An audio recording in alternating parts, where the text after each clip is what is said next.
தேங்காய் பூ. புட்டு பெரியவங்க சாப்பிட்டா நல்ல இடுப்பு கடுப்புக்கு முழங்கால் வலிக்கலாம் நல்லது. சின்னதாக உருண்டை அப்படி பிடிச்சி வச்சு சின்ன பிள்ளைகளுக்கு சாயந்தரத்தில் கொடுங்க. அஸ்ஸலாமு அலைக்கும். இன்றைக்கி காலை உணவு செய்ய போகிறேன். என்னென்னா உளுந்து புட்டு செய்ய போகிறேன். நான் செய்கிறேன் பாருங்கள், செஞ்சு கொடுங்க. சத்தான ஒரு ஆரோக்கிய உணவு. உளுந்தம்பருப்பு 1 டம்ளரு, அதை விட சின்ன டம்ளரில் 1 டம்ளர் புழுங்கல் அரிசி, ரெண்டையும் வறுத்து புட்டு செய்ய போகிறோம். உளுந்து வறுக்க இது நிறைய 1 டம்ளர், இது 200 கிராம். இந்த உளுந்தை வறுக்கிறேன். நல்லா பொன்னிறமாக வறுக்கணும். கருகீரவும் கூடாது, வெள்ளையாகவும் இருக்கக்கூடாது. நல்லா அழகாக பொன்னிறமாக வறுக்கணும் இந்த உளுந்தை நல்லா செவக்க வறுத்துருச்சு. இப்போ எடுத்துருவோம். 100 கிராம் அரிசி, சாப்பாட்டு அரிசி, அதை இதோடு சேர்த்து வறுத்துக்கிறோம்.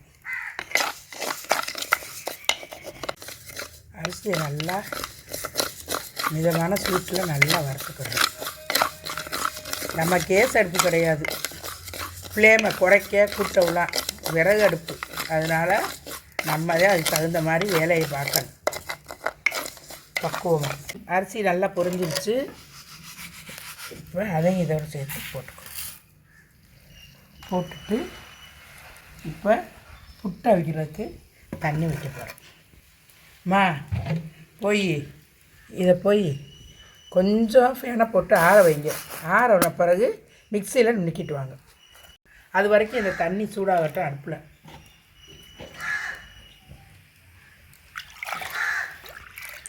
நல்லா நெரு நச்சு வந்தியா? மாவு இப்படி கொஞ்சம் நெருன்னு இருக்கணும். கொஞ்சம் இப்படி இருக்கணும். ரொம்ப வலுவலுன்னு இருக்கக்கூடாது இந்த புட்டுக்கு. கொஞ்சம்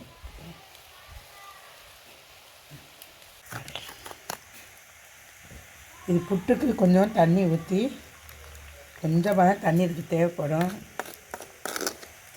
கொஞ்சம் லைட்டாக ஊற்றி புட்டுக்கு தக்கன மாவை பிணைஞ்சு சட்டியில் வச்சு அவிக்கணும். இந்த தட்டில் வச்சு அவ்வளோதான். இதுக்கு தண்ணி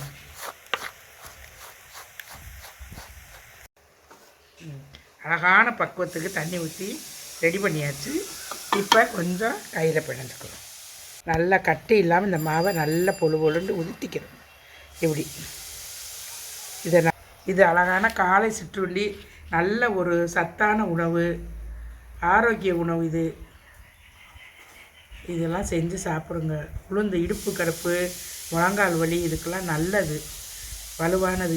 இப்படி இருக்கே மாவு அப்படின்னு நீங்கள் நினைக்காதீங்க. இதுதான் இதோட பக்குவம். இந்த பக்குவத்தளவு தண்ணி ஊற்றினா போதும். இதுக்கு மேலே தண்ணி ஊற்றினா ரொம்ப பிசுன்னு ஆயிரும். உளுந்தம்பருப்புங்கிறதுனால கொஞ்சம் விழுவிழுன்னு ஆயிரும். அப்போ அது செய்கிற முறைகள் சரியில்லாமல் போயிடும். அதனால் இந்த பக்குவத்துக்கு வச்சுக்கிட்டு இந்த மாதிரி ஒரு தட்டில், இடியப்ப தட்டில் கொஞ்சம் நல்லெண்ணெய் ஊற்றி கொஞ்சம் நல்லெண்ணெய் ஊற்றி இதை நல்லா தடக்கணும். நல்லெண்ணெய் ஊற்றி தடவிட்டு வச்சிருது.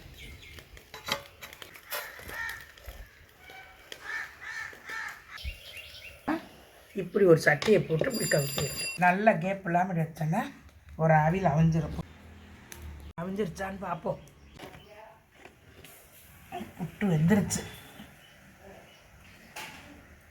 இந்த நல்லா வெந்துருச்சு புட்டு. இப்போ எடுக்க போகிறோம்.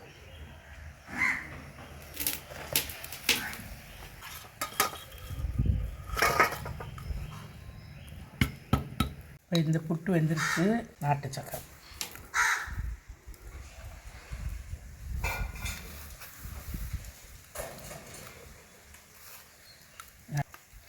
தேங்காய் பூ. புட்டில் தேங்காய் பூ, நாட்டு சக்கரை ரெண்டும் போட்டிருக்கு. இனி கொஞ்சம் நெய் போட்டுக்கிறணும். நெய் அதையும் போட்டுக்கிறோம். சாப்பிடுங்க. நல்லா பிரட்டிடுங்க. புட்டு உடைய ஸ்பெஷல் என்ன அப்படின்னா நல்லாயிருக்கும். எல்லாருமே சாப்பிடுங்க. பிள்ளைகளுக்கும் கொடுங்க. காலையில் சாப்பிடாட்டி சாயந்தரமாக நல்லா உருண்டை பிடிச்சி வச்சு ஒரு ஸ்நாக்ஸ் மாதிரி கொடுத்தீங்கன்னா லட்டு மாதிரி இருக்கும். கையில் வச்சு கொடுத்தா குழந்தைகளுக்கு சாப்பிட்றதுக்கு நல்லாயிருக்கும். தீவனம் வத்திங்க இப்போ திங்கிறதுனால காலை சாப்பாடு நல்ல உணவு சாப்பிடுங்க. எல்லோரும் செஞ்சு சூப்பராக இருக்கும், நல்லா இருக்கும். ஆரோக்கியமான சத்தான சாப்பாடு எல்லோரும் செஞ்சு சாப்பிடுங்க. இது வேறு எதுவுமே கிடையாது, வெறும் உளுந்து அரிசி. அதுக்கு மேலே இனிப்புக்கு நாடு சக்கரை, தேங்காய், நெய் ஊற்றிருக்கேன். நெய் ஊற்றலைன்னாக்கா நல்லெண்ணெய் ஊற்றிக்கிறேங்க. நெய் பிடிக்காதவங்க நல்லெண்ணெய் ஊற்றி சாப்பிடுங்க. என்னவே ஐட்டமே வேணான்னா கூட தேங்காய் பூ ஜீனி போட்டு சாப்பிட்டா நல்லாயிருக்கும்.